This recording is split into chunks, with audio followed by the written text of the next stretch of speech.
ശ്രീരാമ രാമ രാമ ശ്രീരാമചന്ദ്ര ജയ. ശ്രീരാമ രാമ രാമ ശ്രീരാമഭദ്ര ജയ. ശ്രീരാമ രാമ രാമ സീതാഭിരാമ രാമ. ശ്രീരാമ രാമ രാമ ലോകാഭിരാമ ജയ. ഭരത രാഘവ സംവാദം. അന്നേരമാശു ഭരതനും രാമനെ ചെന്നു തൊഴുതു പറഞ്ഞു തുടങ്ങിനാൻ. രാമ രാമ പ്രഭോ രാമ മഹാഭാഗ. മാമകവാക്യം ചെവിതന്നു കേൾക്കണം. ഉണ്ടടിയൻ അഭിഷേക സംഭാരങ്ങൾ കൊണ്ടുവന്നിട്ടതുകൊണ്ടിനി വൈകാതെ ചെയ്യുക വേണമഭിഷേകവും. പാലനം ചെയ്യുക രാജ്യം തവ പൈത്യം യഥോചിതം. ജ്യേഷ്ഠനല്ലോ ഭവാൻ ക്ഷത്രിയാണാമതിശ്രേഷ്ഠമാം ധർമ്മം പ്രജാപരിപാലനം. അശ്വമേധാദിയും ചെയ്തു കീർത്തിയാചിരം വിശ്വമെല്ലാം പരത്തി കുലതന്തവേ. പുത്രരെയും ജനിപ്പിച്ചു രാജ്യം നിജപുത്രങ്കലാക്കി വനത്തിനു പോകണം. ഇപ്പോൾ അനുചിതമത്രേ വനവാസമദ്ഭുത വിക്രമാ. നാഥ പ്രസീദമേ. മാതാവു തന്നുടെ ദുഷ്കൃതം താവക ചേതസി ചിന്തിക്കരുതു ദയാനിധേ. ഭ്രാതാവു തന്നുടെ പാദാംബുജം ശിരസ്യാദായ ഭക്തി പൂണ്ടിത്തമുറ ചെയ്തു. ദണ്ഡ നമസ്കാരവും ചെയ്തു നിന്നിതു പണ്ഡിതനായ ഭരതകുമാരനും. ഉത്ഥാപ്യ രാഘവനുത്സംഗമാരോപ്യ ചിത്തമോദേന പുണർന്നു ചൊല്ലിടിനാൻ. മദ്വാക്യമത്ര കേട്ടാലും കുമാരാ നീ യത്വയോക്തം മയാ തത്തഥൈവ ശ്രുതം. താതനെന്നെ 14 സംവത്സരം പ്രീതനായി കാനനം വാഴ്ന്നു ചൊല്ലിനാൻ. പിത്രാ നിനക്കു രാജ്യം മാതൃസമ്മതം ദത്തമായി പുനരെന്നതു കാരണം. ചേതസാ പാർക്കിൽ നമുക്കിരുവർക്കുമിത്താത നിയോഗമനുഷ്ഠിക്കയും വേണം. യാതൊരുത്തൻ പിതൃവാക്യത്തെ ലംഘിച്ചു നീതിഹീനം വസിക്കുന്നിതു ഭൂതലേ.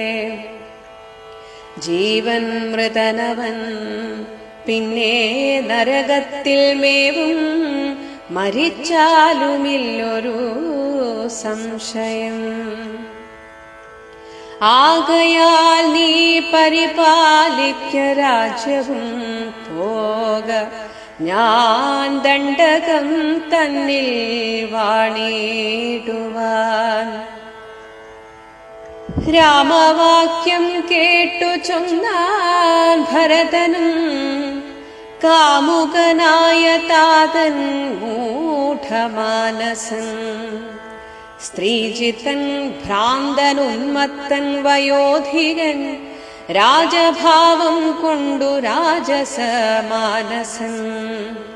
ചൊന്നവാക്യം ഗ്രാഹ്യമല്ല മഹാമതേ, മന്നവനായി ഭവാൻ വാഴ്ക മടിയാതെ.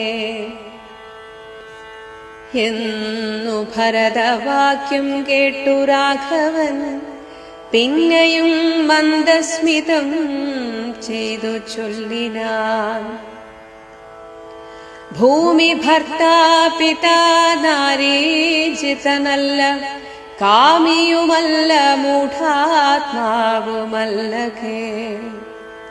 താതൻ അസത്യഭയം കൊണ്ടു ചെയ്തതിനേതുമേ ദോഷം പറയരുതോർക്കനീ.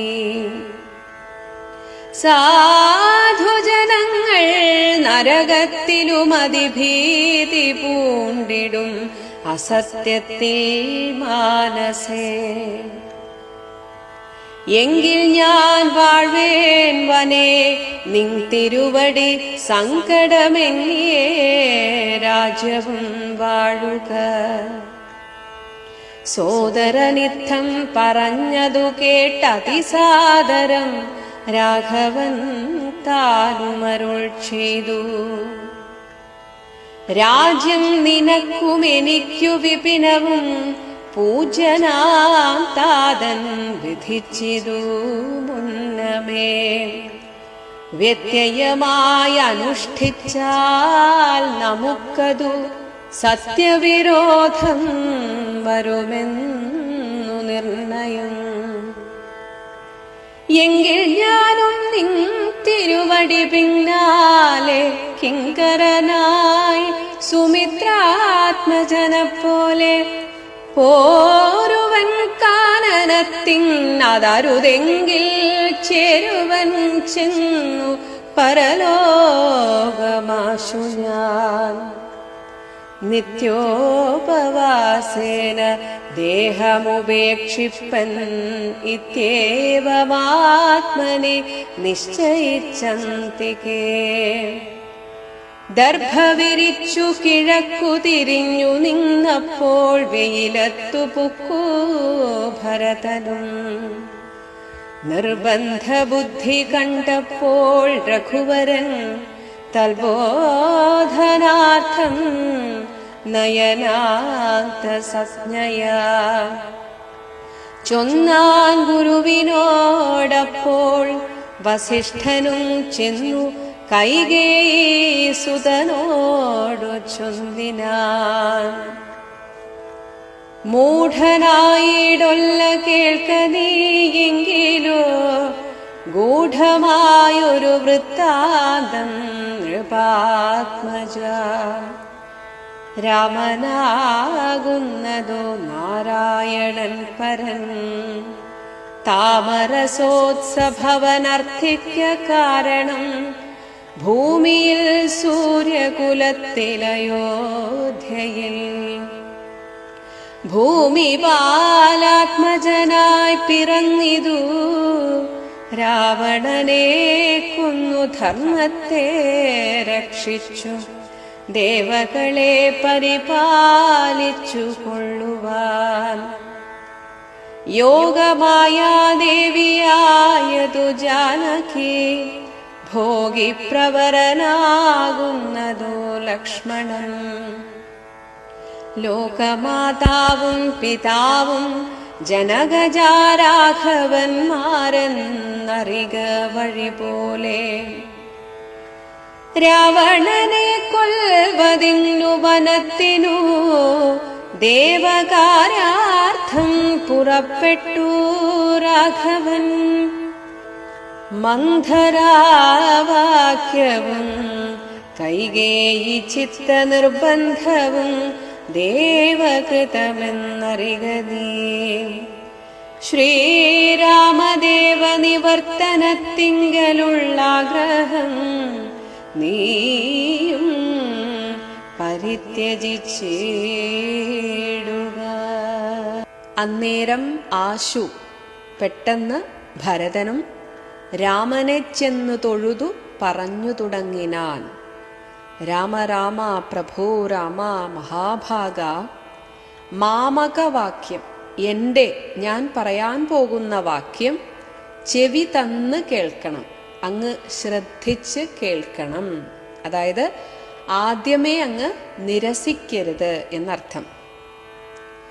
ഉണ്ട് അടിയൻ അഭിഷേക സംഭാരങ്ങൾ കൊണ്ടുവന്നിട്ട്, അങ്ങയെ രാജാവായി അഭിഷേകം ചെയ്യാനുള്ള എല്ലാ സന്നാഹങ്ങളും ഞാൻ കൊണ്ടുവന്നിട്ടുണ്ട്.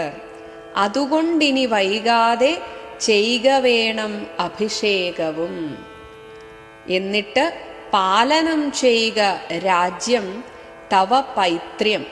പൈത്ര്യം എന്നാൽ ആ ഒരു പൈതൃക സ്വത്തായി ലഭിച്ച ആ രാജ്യത്തെ അങ്ങ് യഥോചിതം പാലനം ചെയ്യുക. ജ്യേഷ്ഠനല്ലോ ഭവാൻ, അങ്ങ് ഞങ്ങളിൽ ഏറ്റവും മൂത്തയാളാണ്. ഇനി അങ്ങ് ക്ഷത്രിയനാണ്. ക്ഷത്രിയാണാം അതിശ്രേഷ്ഠമാം ധർമ്മം, ഒരു ക്ഷത്രിയന്റെ ഏറ്റവും ശ്രേഷ്ഠമായ ധർമ്മം എന്നാൽ പ്രജാപരിപാലനം. എന്നിട്ട് അശ്വമേധാദിയും ചെയ്ത് കീർത്തിയ, നല്ല കീർത്തിയൊക്കെ ലഭിച്ച് ചിരം വളരെ കാലം വിശ്വമെല്ലാം പരത്തി കുലതന്തവേ. തന്തു എന്നാൽ ആ ഒരു വംശപരമ്പര, അങ്ങനെ വംശപരമ്പരയൊക്കെ സൃഷ്ടിച്ച്, അതായത് മക്കളൊക്കെ ആയി, അങ്ങയുടെ ഈ ഒരു കീർത്തി ഈ ലോകം മുഴുവൻ പരന്ന് അശ്വമേധയാഗമൊക്കെ നടത്തി, അങ്ങനെ ഈ ലോകം മുഴുവൻ അങ്ങയുടെ കീർത്തി പരക്കണം. പിന്നീട് ആ വംശവർദ്ധനവിനായിട്ട് സന്താനങ്ങളൊക്കെ ഉണ്ടായി പുത്രരെയും ജനിപ്പിച്ച്, എന്നിട്ട് രാജ്യം നിജപുത്രങ്കലാക്കി. അങ്ങനെയാണ് നമ്മുടെ ഒരു സംസ്കാരം. മക്കൾക്ക് ആ ഒരു പ്രായമാകുമ്പോൾ അവർക്ക് രാജ്യം കൊടുത്തിട്ട് അങ്ങ് വനത്തിന് പോയിക്കോളൂ, വനത്തിന് പോകണം. അല്ലാതെ ഇതല്ല അതിനുള്ള സമയം. ഇതാണ് ഭരതൻ ഉദ്ദേശിക്കുന്നത്. അതാണ് ഇപ്പോൾ അനുചിതമത്രേ വനവാസം. അങ്ങേക്ക് ഇപ്പോൾ ഈ വനവാസം അനുചിതമാണ്. അദ്ഭുത വിക്രമാ നാഥാ പ്രസീദമേ, എന്നിൽ പ്രസാദിച്ചാലും ഭഗവാനെ. ഇനി പറയുന്നു, മാതാവ് തന്നുടെ ദുഷ്കൃതം, എൻ്റെ അമ്മ ചെയ്ത ആ ഒരു ദുഷ്കർമ്മം താവക ചേതസി ചിന്തിക്കരുത്. അങ്ങ് അത് മനസ്സിൽ വെച്ച് അങ്ങനെ പെരുമാറരുത്, അങ്ങ് മനസ്സിലത് വെക്കരുത് ദയാനിധേ. എന്നിട്ട് ഭ്രാതാവ് തന്നുടെ പാദാംബുജം ശിരസി ആദായ ഭക്തി പൂണ്ടിത്തം ഉര ചെയ്തു. അപ്പോൾ തൻ്റെ ജ്യേഷ്ഠന്റെ ആ താമര പോലെയുള്ള കാലുകൾ ശിരസിലെടുക്കുക എന്ന് വെച്ചാൽ തല കുമ്പിട്ട് ജ്യേഷ്ഠന്റെ കാൽക്കൽ വീണു. അതാണ് ദണ്ഡ നമസ്കാരവും ചെയ്ത് നിന്നിതു. ഇത്രയും പറയുന്നതൊക്കെ ആ കാല് പിടിച്ച് പറയുകയാണ്. അങ്ങനെ ദണ്ഡ നമസ്കാരവും ചെയ്ത് പണ്ഡിതനായ ഭരതകുമാരനും ഇങ്ങനെയൊക്കെ പറഞ്ഞു കഴിഞ്ഞിട്ട് ഉത്ഥാപ്യ എഴുന്നേറ്റിട്ട് രാഘവനും ഉത്സംഗം ആരോപ്യ, രാഘവൻ തൻ്റെ മടിയിലിരുത്തിയിട്ട് ചിത്തമോദേന പുണർന്നു ചൊല്ലിയിടിനാൻ. മദ് വാക്യം അത്ര കേട്ടാലും കുമാരാ, നീ പറഞ്ഞത് ഞാൻ കേട്ടു, ഇനി ഞാൻ പറയുന്നത് നീ കേൾക്കുക. യത്വയോക്തം, എന്തൊക്കെ നിന്നാൽ പറയപ്പെട്ടോ, മയാ എന്നാൽ തത് തഥൈവ ശ്രുതം, അത് അതുപോലെ ഞാൻ കേട്ടു. താതനെന്നെ 14 സംവത്സരം പ്രീതനായി കാനനം വാഴുകെന്ന് ചൊല്ലിനാൻ. അച്ഛനാണ് ഇങ്ങനെ ഒരു നിർദ്ദേശം തന്നത്. പിത്ര നിനക്ക് രാജ്യം, നിനക്ക് അച്ഛനാൽ നൽകപ്പെട്ടത് രാജ്യമാണ്. മാതൃസമ്മതം, അമ്മയും അത് സമ്മതിച്ചു. ദത്തമായി, എന്നിട്ട് നിനക്കത് ആ രാജ്യത്തെ തന്നു. പുനരെന്നത് കാരണം, അതുകൊണ്ട് ചേതസാ പാർക്കിൽ ഒന്ന് ആലോചിച്ചു നോക്കിയാൽ നമുക്കിരുവർക്കും ഈ താതനിയോഗം അനുഷ്ഠിക്കുകയും വേണം. എന്നോട് പറഞ്ഞത് വനവാസമാണ്, നിനക്ക് വിധിച്ചത് രാജ്യഭരണമാണ്. അച്ഛനെ നമ്മൾ അനുസരിക്കണം.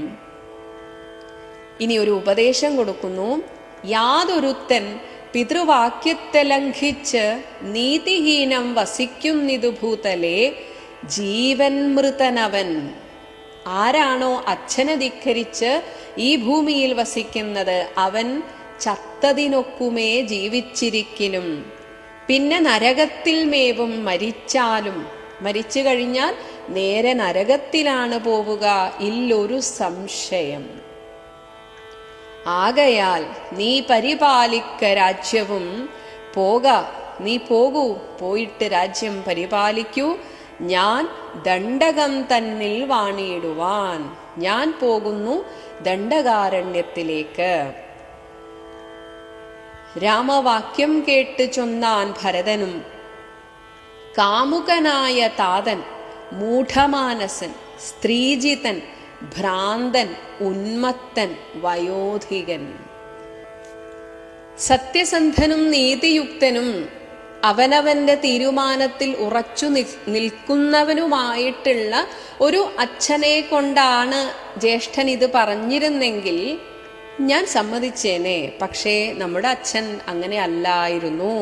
സ്ത്രീജിതൻ, ഭാര്യയ്ക്ക് അടിമയായി, ഭ്രാന്തൻ, അതുകൊണ്ട് തന്നെ ഭാര്യ പറയുന്നത് എന്തുമനുസരിച്ച്, ഉന്മത്തനായിട്ട്, കാമുകനായ, അതാണ് തൻ്റെ ഭാര്യ എന്തു പറയുന്നു അതിനപ്പുറം മറ്റൊന്നില്ല എന്ന് ചിന്തിച്ച ആ താതൻ മൂഢമാനസനാണ്. വയോധികൻ, അത്രയും പ്രായം ചെന്നു, അതുകൊണ്ട് തന്നെ ചിന്താശക്തി കുറഞ്ഞിട്ടുണ്ടാകാം.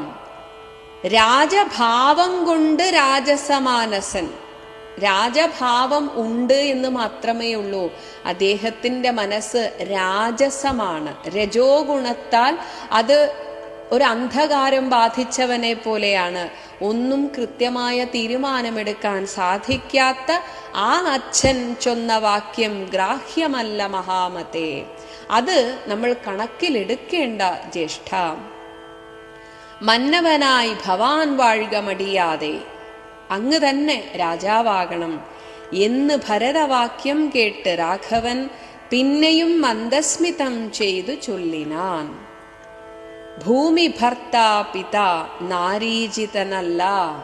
നീ തെറ്റിദ്ധരിച്ചിരിക്കുന്നു ഭരത, നമ്മുടെ അച്ഛൻ അങ്ങനെ ഒരു സ്ത്രീജിതനല്ല, അതായത് സ്ത്രീകളാൽ ജയിക്കപ്പെടുന്നവനല്ല. ഇനി കാമിയുമല്ല, അങ്ങനെ ഒരു അടച്ചാക്ഷേപിക്കാൻ മാത്രമുള്ള ഒരു കാമിയൊന്നും ആയിരുന്നില്ല. മൂഢാത്മാവുമല്ല കേൾ. പിന്നെ എന്താണ് സംഭവിച്ചത്? താതൻ അസത്യഭയം കൊണ്ടു ചെയ്തത്. അസത്യം വരുമല്ലോ എന്ന് പേടിച്ചു മാത്രമാണ് അച്ഛൻ ഇങ്ങനെയൊക്കെ ചെയ്തത്. അതിന് ഏതുമേ ദോഷം പറയരുതോർക്ക നീ, അതിന് യാതൊരു ദോഷവും നീ പറയരുത്. പ്രത്യക്ഷത്തിൽ അങ്ങനെയൊക്കെ തോന്നിയാലും കൈകേയി മാതാവിന് അടിമയായിട്ടാണ് ഇങ്ങനെയൊക്കെ ചെയ്തത് എന്ന് നിനക്ക് തോന്നാം. പക്ഷെ അങ്ങനെയല്ല. താൻ കൊടുത്തൊരു സത്യം, ആ സത്യത്തെയാണ് അദ്ദേഹം ഭയപ്പെട്ടത്. അതുകൊണ്ട് നീ ഇങ്ങനെയൊന്നും പറയരുത്. സാധുജനങ്ങൾ നരകത്തിലും അതിഭീതി പൂണ്ടിയിടും അസത്യത്തിൽ മാനസേ. സാധുജനങ്ങൾ ഇനി എന്തെങ്കിലും പാപം ചെയ്ത് നരകത്തിൽ പോയാൽ പോലും അവിടെയും അവർ സത്യം, അതിനെ മുറുകെ പിടിക്കും. അവർ അസത്യത്തെ അത്രയധികം പേടിക്കും. അപ്പോൾ ഭരതൻ പറഞ്ഞു, ശരി, എങ്കിൽ ഞാൻ വാഴ്വേൻ വനേ നിൻതിരുവടി സങ്കടമെന്നിയേ രാജ്യവും വാഴുക. നമുക്ക് അങ്ങോട്ടും ഇങ്ങോട്ടും വെച്ചു മാറാം. അച്ഛൻ എന്താണോ പറഞ്ഞത് അത് നമുക്ക് തിരിച്ച് നമുക്കങ്ങനെ പാലിക്കാം. സോദരനിദ്ധം പറഞ്ഞതു കേട്ടതിസാദരം രാഘവൻ താനും അരുൾ ചെയ്തു. രാജ്യം നിനക്കും എനിക്ക് വിപിനവും, നിനക്ക് രാജ്യവും എനിക്ക് കാടും, ഇങ്ങനെയാണ് പൂജ്യനാം താതൻ വിധിച്ചിതു മുന്നമേ. വ്യത്യയമായിട്ട് അത് നേരെ തിരിച്ച് നമുക്ക് തോന്നിയതുപോലെ അനുഷ്ഠിച്ചാൽ നമുക്കത് സത്യവിരോധം വരുമെന്ന് നിർണയം. അപ്പോൾ നമ്മൾ പാപികളായിത്തീരും. അത് കേട്ടപ്പോൾ ഭരതൻ പറഞ്ഞു, എങ്കിൽ ഞാനും നിന്തിരുവടി പിന്നാലെ കിങ്കരനായി സുമിത്രാത്മജനെപ്പോലെ പോരുവൻ. എന്നാൽ ഞാനും ലക്ഷ്മണനെ പോലെ അങ്ങയുടെ കൂടെ വരും. കാനനത്തിന് ഇനി അരുതെങ്കിൽ, ഇനി അതിനും അങ്ങ് തടസ്സം പറയുകയാണെങ്കിൽ ചേരുവൻ ചെന്ന് പരലോകമാശു ഞാൻ. ഇനി വേറൊന്നും ചിന്തിക്കാനില്ല, ഞാൻ എൻ്റെ ജീവനെ ഉപേക്ഷിക്കും. നിത്യ ഉപവാസേന, എല്ലാ ദിവസവും ഉപവാസം, ജലപാനം പോലും ചെയ്യാതെ ദേഹമുപേക്ഷിപ്പൻ. ഞാനിതാ ദേഹം ഉപേക്ഷിക്കാൻ പോകുന്നു. ഇത്യേവം ആത്മനി നിശ്ചയിച്ചന്തികേ. അങ്ങനെ അപ്പോൾ തന്നെ തീരുമാനിച്ചു. കാരണം ഭരതന് തോന്നി അതും ജ്യേഷ്ഠൻ സമ്മതിക്കില്ല. അങ്ങനെ ഞാനിതാ എൻ്റെ ജീവൻ ഉപേക്ഷിക്കാൻ പോകുന്നു, ഞാൻ ഉപവസിക്കാൻ പോകുന്നു എന്ന് നിശ്ചയിച്ച് അവിടെ അടുത്ത് തന്നെ അന്തികെ ദർഭ വിരിച്ച് കിഴക്ക് തിരിഞ്ഞു നിന്നപ്പോൾ വെയിലത്ത് പൊക്കു ഭരതനും. അങ്ങനെ അവിടെ ഇരുന്നു. ഇനി എന്നെ പിന്തിരിപ്പിക്കാൻ സാധിക്കില്ല എന്ന രീതിയിൽ ഭരതൻ ദർഭ വിരിച്ച് കിഴക്കോട്ട് നോക്കി ഉപവസിക്കാനായിട്ട് ദൃഢനിശ്ചയത്തോടെ അങ്ങനെ ഇരുന്നു. ഇങ്ങനെ ഭരതന്റെ നിർബന്ധ ബുദ്ധി കണ്ടപ്പോൾ രഘുവരൻ തദ്ബോധനാർത്ഥം, ഭരതനെ പറഞ്ഞു മനസ്സിലാക്കിക്കാൻ നയനാന്ത സംജ്ഞയാ, കണ്ണുകൊണ്ട് ആംഗ്യം കാണിച്ചു വസിഷ്ഠ മഹർഷിയോട്, ഒന്ന് പറഞ്ഞു മനസ്സിലാക്കി കൊടുക്കൂ. അങ്ങനെ ചൊന്നാൻ ഗുരുവിനോട് കണ്ണുകൊണ്ട് ആംഗ്യം കാണിച്ചു. അപ്പോൾ വസിഷ്ഠനും ചെന്നു കൈകേയിസുതനോട് ചൊല്ലിനാൻ, മൂഢനായിടൊല, കേൾക്ക നീ എങ്കിലോ ഗൂഢമായൊരു വൃത്താന്തം, നീ അറിയാത്തൊരു വൃത്താന്തമുണ്ട് ഭരത, നൃപാത്മജ, രാജകുമാര. രാമനാകുന്നത് നാരായണൻ പരൻ, സാക്ഷാൽ നാരായണനാണ്. താമരസോത്സഭവൻ, ബ്രഹ്മാവ് അർത്ഥിക്ക കാരണം, പ്രാർത്ഥിച്ചത് കാരണം ഭൂമിയിൽ സൂര്യകുലത്തിൽ അയോധ്യയിൽ ഭൂമിപാല ആത്മജനായി പിറന്നിതു. ഇതൊക്കെ മുൻകൂട്ടി നിശ്ചയിക്കപ്പെട്ടതാണ്. ഭൂമിപാലൻ രാജാവ്, രാജാവിൻ്റെ മകനായി, ദശരഥന്റെ മകനായി ജനിച്ചു. എന്തിനായിട്ട്? രാവണനെ കൊന്ന് ധർമ്മത്തെ രക്ഷിച്ച് ദേവകളെ പരിപാലിച്ചുകൊള്ളുവാൻ. ഇനി യോഗമായാദേവിയായത് ജാനകി, ഭോഗിപ്രവരൻ, സർപ്പശ്രേഷ്ഠനായിട്ടുള്ള അനന്തനാകുന്നത് ലക്ഷ്മണൻ, ലോകമാതാവും പിതാവും ജനകജ രാഘവന്മാർ, അവർ ഈ ലോകത്തിൻ്റെ അച്ഛനും അമ്മയുമാണ് എന്നറിക വഴി പോലെ. രാവണനെ കൊൽവതിന് വനത്തിന് ദേവകാര്യാർത്ഥം പുറപ്പെട്ടു രാഘവൻ. ഇതൊന്നും യാദൃശ്ചികമായി സംഭവിച്ചതല്ല, ദേവന്മാർ പ്രാർത്ഥിച്ചതിനാൽ പുറപ്പെട്ടതാണ് രാഘവൻ. മന്ധരാവാക്യവും കൈകേയി ചിത്ത നിർബന്ധവും ഇതൊക്കെ ദേവകൃതം എന്നറിയുക നീ. അവരാണ് ഇതിൻ്റെയൊക്കെ പുറകിൽ. ശ്രീരാമദേവ നിവർത്തനത്തിങ്കലുള്ള ആഗ്രഹം, ശ്രീരാമദേവനെ തിരിച്ചു കൊണ്ടുപോകുവാനുള്ള നിന്റെ ആഗ്രഹം നീയും പരിത്യജിച്ചിടുക, നീ ഉപേക്ഷിക്കൂ ഭരത. ഓം ശ്രീരാമചന്ദ്രായ